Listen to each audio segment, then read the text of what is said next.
let's cross to Studio B, do you think? Yeah, let's. Yeah.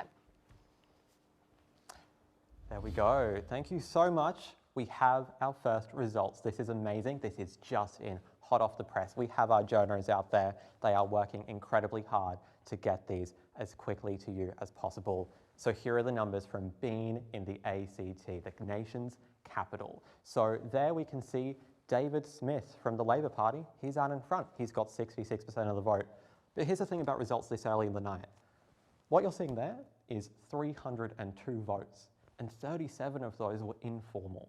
So not a lot to go off of there. Really, you can't read into that. So we're going to come back and have some even more results for you. We've got our journos working very hard out there, fueled by Pepsi Max and Diet Coke. So while we wait for more results, we've got some time to fill. And so let's look at the strongholds of all of the parties, all the leaders. We're going to start right here in Melbourne, homegrown. That's where Adam Ban, he owns this city, he runs it. He's the leader of the Greens, and look at that result right there. It's going to take a lot to unseat him tonight. It's not likely to happen. So we'll move to Grayndler. That's where Albo is. His seat is in New South Wales. Again, a Labor stronghold. We can see those numbers there. He's very strong. So Albo's probably safe tonight as well. Now, there's been a bit said about Cook. Cook's also in New South Wales. We've got very Sydney-centric leaders this time around.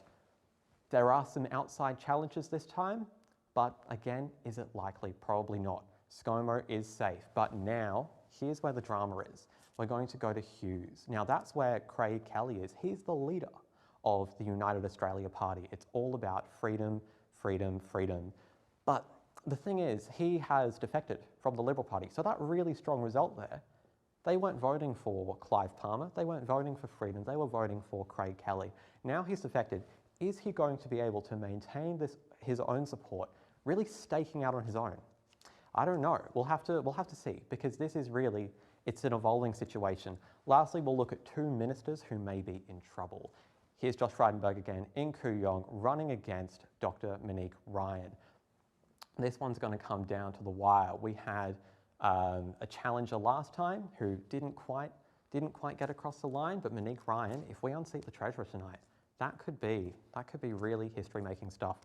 And his assistant in Deakin, Michael Sukar, if we can go to him, he is also potentially at risk tonight.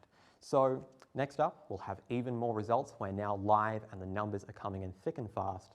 We're going to cross back to Studio A.